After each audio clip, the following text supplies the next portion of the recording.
Whitney Houston's sudden death at the age of 48 left those close to her in shock.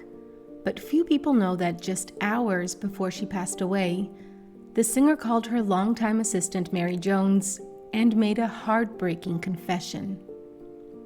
Although Whitney Houston was incredibly successful and beloved by millions, her private life was marked by heartbreak and scandal. She faced scrutiny and backlash from the media, but her talent was undeniable. From the moment she was born, Whitney was surrounded by musicians. Her mother, Cissy Houston, was a gospel singer. Her first cousin was Dionne Warwick, and her godmother was Darlene Love. Aretha Franklin also played an important role in her life, serving as her honorary aunt.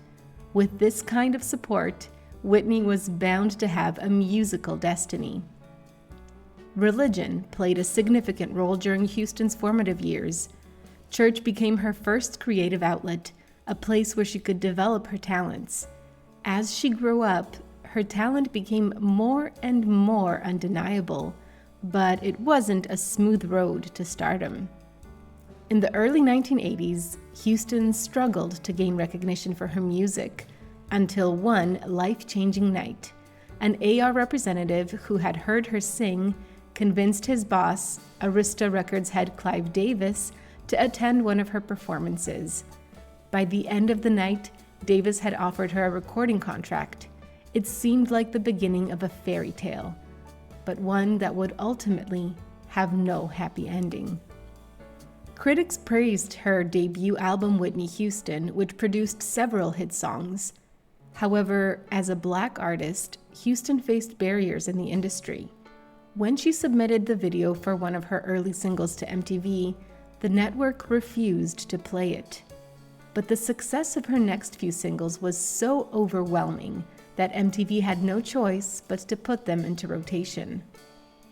One of the more notable contributors to her debut album was Jermaine Jackson of the famous Jackson family. Houston and Jackson spent long hours together in the studio, and eventually their working relationship turned romantic. There was one major complication. Jackson was married. Despite this, the two continued their relationship in secret for months. In the end, Jackson chose not to divorce his wife, leaving Houston devastated by his decision.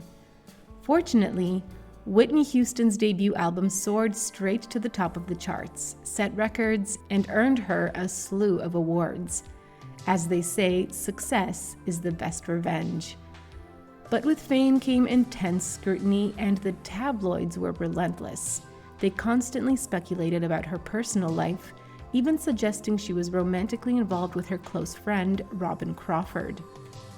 There were also rumors that Houston was secretly dating comedian Eddie Murphy. Neither of them ever confirmed a relationship. In fact, they seemed to enjoy keeping the press guessing. At Houston's 26th birthday party, Murphy gave her a 5.5-carat diamond ring. In an interview with Ebony magazine, Houston claimed they were just friends, only to joke about dating moments later. But Houston's romantic life was about to become very public. Houston's second album was another massive success, but it came with backlash. Some fans and critics accused Whitney Houston of selling out, and the criticism reached a cruel peak at the 1989 Soul Train Awards. When her name was announced as a nominee, much of the audience responded with loud boos. Houston was deeply hurt, but that night would prove significant for another reason. It was also the night she met R&B singer Bobby Brown. The two quickly entered into a whirlwind romance, but Brown had a troubled and complicated past. He had been involved with gangs, survived a shooting, and was already the father of 3 children by the age of 22. And there was more. When Whitney Houston began dating Brown, he was hiding a secret. He was already in a relationship with Kim Ward, the mother of one of his children, who was 2 months pregnant at the time. Ward reportedly had no idea that Brown and Houston were engaged until after the fact. The relationship between Brown and Ward ended shortly thereafter. Just before Houston married Bobby Brown, one of her closest friends reached out to make a desperate plea. On the day of the wedding, Eddie Murphy called Houston and begged her not to go through with it. Whether he still had feelings for her or simply believed Brown was the wrong choice, we may never know. Either way, Houston chose to go ahead with the marriage. Bobby Brown may have seemed like the bad boy in the relationship, with Whitney Houston cast as his squeaky clean counterpart, but Houston had a dark side of her own. In his tell-all memoir, Brown claimed that on the day of their wedding, he found Houston using drugs while she was getting ready for their big day. It was a shocking beginning to a marriage that would prove tumultuous, to say the least. With a thriving career and a high-profile marriage, Whitney Houston was in high demand. Then came the opportunity to star in The Bodyguard. With a talented cast and crew, a powerful soundtrack, and a wave of anticipation, the movie was poised to be a massive success. But that didn't mean the process would be easy for Houston. Houston's casting sparked concern from studio executives, particularly regarding the interracial romance between her character and Kevin Costner's. As a result, she was nearly cut from the film's trailer entirely. Despite the controversy and mixed reviews, The Bodyguard became a major box office hit. Houston's performance was a driving force behind its success, but another unexpected contributor played a key role. Dolly Parton.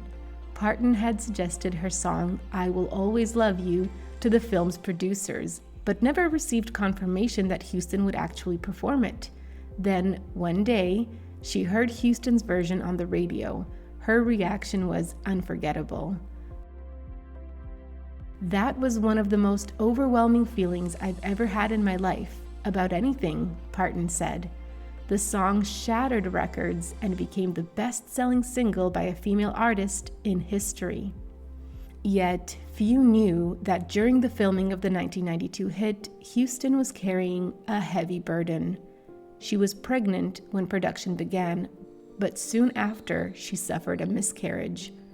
Years later, she opened up about the experience, describing the heartbreak of having to return to set the next day and perform as if nothing had happened.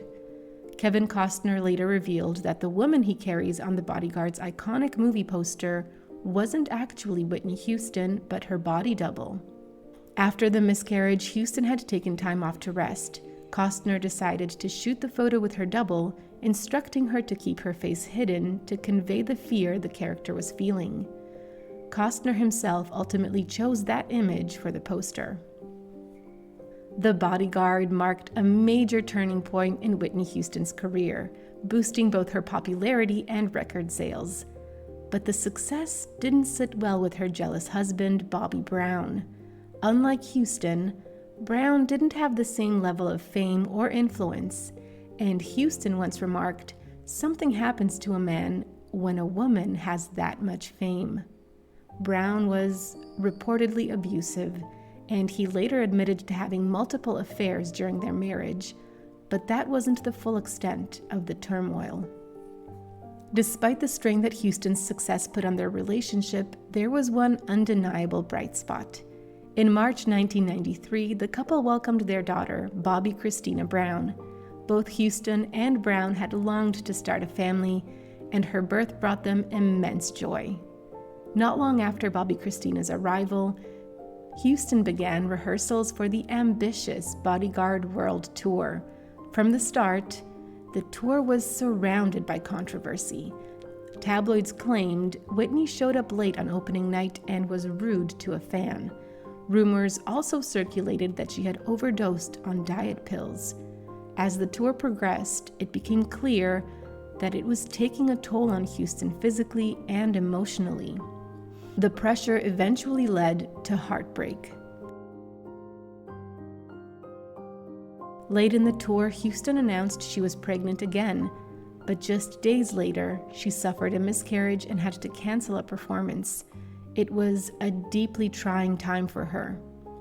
Throughout the 1990s, Houston continued to solidify her place as an A-list star.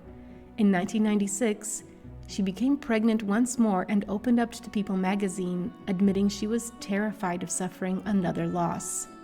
"My greatest fear is I'll lose this baby and be told I can never get pregnant again," she said. Tragically, just weeks after the interview, Houston's worst fear came true when she experienced another miscarriage. She was devastated by the loss.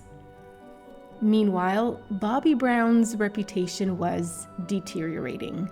He became infamous for his legal troubles, including a DUI conviction that resulted in jail time, all while Houston was appearing in family-friendly films like The Preacher's Wife. Despite her personal struggles, Whitney Houston found significant professional success in the late 1990s. She began recording a few new songs for a greatest hits album, but the sessions proved so productive that they evolved into a full-length studio release. The result was My Love Is Your Love, an album filled with hits. The 1990s had been a high point for Houston's career, but the next decade would prove to be incredibly difficult.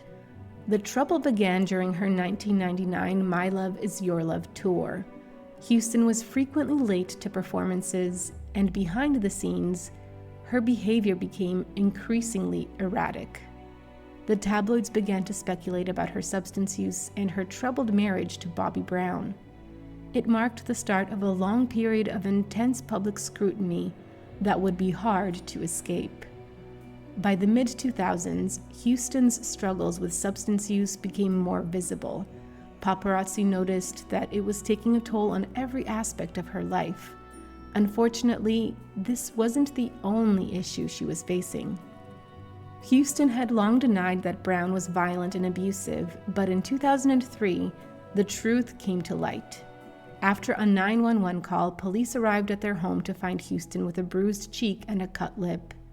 Brown was charged with misdemeanor battery, yet despite the incident, the couple later left the courthouse together, hand in hand. In 2005, Bobby Brown launched a reality TV show titled Being Bobby Brown. The series offered an unfiltered look at their chaotic relationship, which included frequent arguments and the toll that substance use was taking on both of them. Although the show drew strong ratings, Houston was visibly uncomfortable and later distanced herself from the spotlight. Once Whitney Houston refused to appear in the partially filmed second season of Being Bobby Brown, the network canceled the show entirely. In a later interview with Oprah Winfrey, Houston referred to the series as a train wreck. In 2006, Bobby Brown's sister, Tina Brown, released disturbing photos of Houston's home during the worst phases of her substance use. The images revealed shocking neglect, rotting food, beer cans, cigarette butts, and rubbish scattered throughout the house. Tina claimed she released the photos in hopes of pushing Houston to get help, but she later expressed regret for the decision. Tragically, this wasn't the only time that exploitative photos would haunt Houston's life. Throughout her marriage to Bobby Brown, the couple's struggles often played out in public, yet they had always insisted they were working through things together. So when Whitney Houston filed for divorce in late 2006, it came as a shock to many. Despite their individual turmoil, they had always presented themselves as a united front. But this time, it was clear Houston was finished.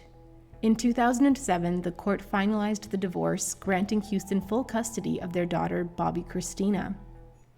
After a decade of chaos and heartache, it looked as though Houston was ready to start over. But starting over would prove very difficult.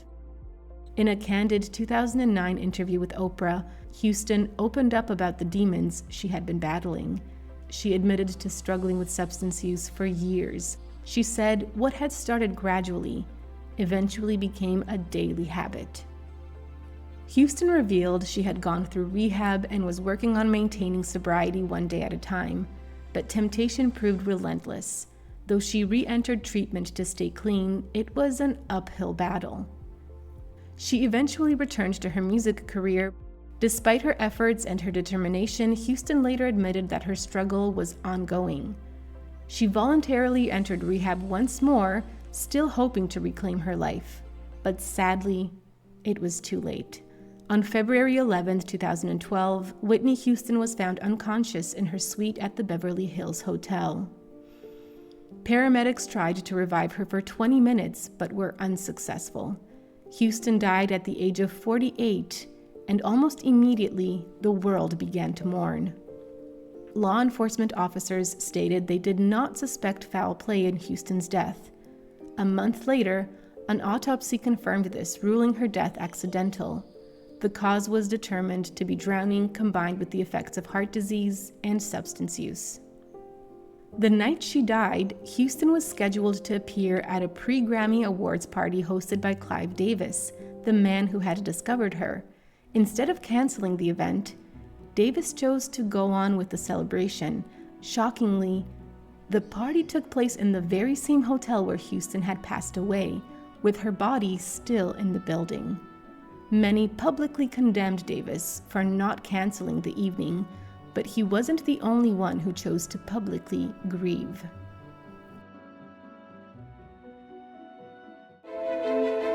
For exclusive perks like early access to new videos, priority replies to your comments, and to have your say on future content, consider becoming a Factinate member.